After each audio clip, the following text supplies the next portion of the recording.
अब 8 फरवरी को इलेक्शन हर सूरत में होंगे। 8 फरवरी का सूरज तलू और गरूब दोनों लिहाज से पाकिस्तान के हवाले से बड़ा अहम तरीन होगा। अब अवाम की अदालत में क्या होता है क्या नहीं होता, ये फैसला तो 8 तारीख को ही होगा। बिस्मिल्लाहिर्रहमानिर्रहीम, अस्सलातु वस्सलामु अलैका या सय्यदी या रसूल अल्लाह, अस्सलातु वस्सलामु अलैका या सय्यदी या हबीब अल्लाह। तमाम सुनने वालों को मेरा अस्सलाम वालेकुम, मैं हूं राना नाज़िम। मुस्लिम लीग नून ने आज अपनी इंतहाबी मुहिम का आगाज कर दिया। ओकारा में मरियम नवाज शरीफ ने एक जलसे से खिताब करते हुए पूरे खिताब के अंदर कई बार सरबराह तहरीक इंसाफ का नाम लिया। उस वक्त जब तहरीक इंसाफ से इंतहाबी निशान भी छिन गया, जब तहरीक इंसाफ के लोगों को इलेक्शन कैंपेन करने की इजाजत नहीं, जब तहरीक इंसाफ पर बहुत सी जगहों पर बहुत से दरवाजे बंद हो चुके हैं, लेकिन आज भी सियासी जमातों के दमागों के ऊपर तहरीक इंसाफ के सरबराह छाए हुए हैं, दमागों में दाखिल हो चुके हैं।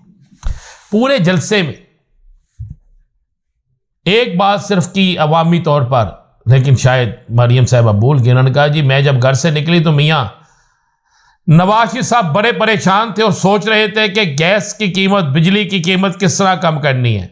जिस वक्त वो ये बात कर रही थी उस वक्त तमाम टीवी चैनल पर यह चल रहा था कि मियाँ साहब से बलोचिस्तान से आए हुए वफद की मुलाकात, सियासी सूरत हाल पर तबादला ख्याल और मियाँ साहब बलोचिस्तान के हवाले से अहम फैसले करें।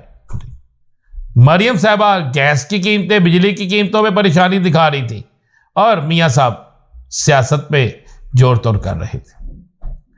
अब इस जलसे के लिए स्कूल भी जल्दी बंद हो गए।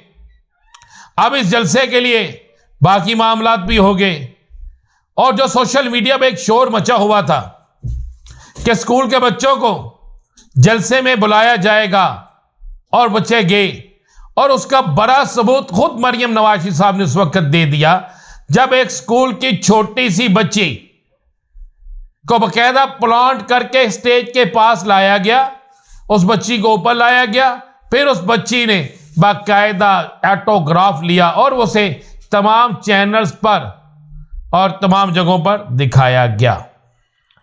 यह वो चीज थी जो वाज़े तौर पर हमें नजर आती है। अब इस सारी चीज के बाद अगर आप गौर करें, अगर आप अंदाजा लगाएं तो 6 MNA के उम्मीदवार, 6 अजला से लोगों का वहां पे इकट्ठे होना, और तादाद कितनी थी सरकारी अदादोशुमार के लिहाज से, प्राइवेट अदादोशुमार के लिहाज से, मीडिया के लिहाज से वो आपके सामने है। क्या किसी और जमात को भी वहां पर इसी तरह जलसा करने की इजाजत होगी? क्या कोई और जमात भी वहां पर इसी तरह जलसा कर सकेगी? क्या किसी और जमात को भी वहां खुलकर बात करने का मौका दिया जाएगा?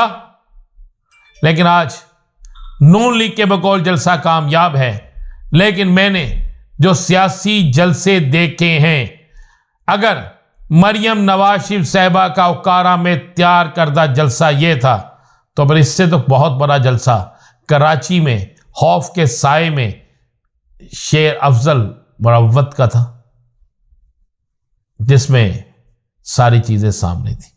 लेकिन अब चूंकि इलेक्शन कैंपेन खुल डुल कर शुरू हो गई है और इस इलेक्शन कैंपेन में अब बहुत सी चीजें सामने आना शुरू हो गई। अच्छा, मरियम साहबा का जलसा तो हो गया, कैंपेन का आगाज हो गया, हर चीज होगी। दूसरा, इलेक्शन कमीशन ने सेनेट करारदाद जिसकी कॉपी भेजी गई थी इलेक्शन कमीशन को, उस पर इलेक्शन कमीशन ने बाकायदा खत लिख दिया है चेयरमैन सेनेट को कि माजी में भी मौसम बड़ा सर्द रहा है, माजी में भी सब कुछ होता रहा है, लिहाजा अमन अमान के लिए निगरान हुकूमतें काम करेंगी। अब इलेक्शन की तैयारी मुकम्मल हो चुकी है, लिहाजा इलेक्शन किसी सूरत में भी रुकेंगे नहीं। तो अब 8 फरवरी को इलेक्शन हर सूरत में होंगे। 8 फरवरी का सूरज तलू और गरूब दोनों लिहाज से पाकिस्तान के हवाले से बड़ा अहम तरीन होगा। तीसरी बड़ी खबर यह है कि तहरीक इंसाफ ने सुप्रीम कोर्ट से अपना केस वापस ले लिया, क्योंकि उन्होंने कह दिया कि हमें यकीन नहीं है और हम अवाम की अदालत में जा रहे हैं। अब अवाम की अदालत में क्या होता है क्या नहीं होता, ये फैसला तो 8 तारीख को ही होगा। और आज पीटीआई ने यह भी ऐलान कर दिया है कि वो बहुत सी सीटें जिस पर लोगों ने इतराज़ किया और बहुत से उम्मीदवार, उनके हवाले से मज़ीद फैसले, ये सारा कुछ जो है पीटीआई अगले 3 दिन में फाइनल कर लेगी। और जिसको पीटीआई के पोर्टल से जो नाम चलेगा, जो इंतखाबी निशान चलेगा, वही तहरीक इंसाफ का उम्मीदवार होगा और वो मैदान में भी निकलेगा, इलेक्शन भी लड़ेगा और उसको उसकी इलेक्शन कैंपेन किस तरीके से डिज़ाइन की जाएगी वो भी सारा तहरीक इंसाफ का सोशल मीडिया देखेगा। ये तो सियासी सूरत हाल थी। बिलावल भुट्टो जरदारी ने भी आज अदम एतमाद कर दिया है पंजाब के अंदर, पंजाब के इंतजामिया पर और इलेक्शन कमीशन पर। उन्होंने कह दिया कि हमारे बहुत से लोग जो हैं उनको इंतखाबी निशान नहीं मिले, उन्हें इंतखाबी निशान जानबूझकर कोई और दिए गए, जबकि पाकिस्तान पीपल्स पार्टी के उम्मीदवार थे। लेकिन इन सब खबरों से बड़ी खबर यह है कि पाकिस्तान की सियासत में अगले 3 से 4 दिनों में एक बड़ी तब्दीली होने वाली है। पाकिस्तान की सियासत में अगले 4 से 5 दिनों में एक बहुत बड़ा जो है आपको एक दचका नजर आएगा। पाकिस्तान की सियासत में लाडलों की जगह शायद खत्म हो जाए। पाकिस्तान की सियासत में शायद अब कोई और लाडला बन जाए, यानी बड़े मियां साहब का लाडलापन शायद, जिसके इम्कानात ज्यादा हैं, चंद दिन बाद खत्म हो जाए। मैं ये इसलिए कह रहा हूं आपको, ये सब इसलिए बता रहा हूं कि मेरे पास कुछ जराए से ये खबर मौजूद है कि कुछ हो लगा जे और कुछ बड़ा होने जा रहा है। और ये जो कुछ बड़ा होने जा रहा है, इसके बाद बहुत सी चीज़ें क्लियर होकर सामने आ जाएंगी। और आखिर में मैं आपको सब ये बता दूं, तहरीक इंसाफ रिव्यू पिटीशन में जा रही है, क्योंकि वो चैलेंज कर रहे हैं कि ऐसे हमारे खिलाफ जो फैसला दिया गया है, ना वो 3 रुकनी बेंच सुन सकता था, उसके लिए 5 रुकनी बेंच होना ज़रूरी था।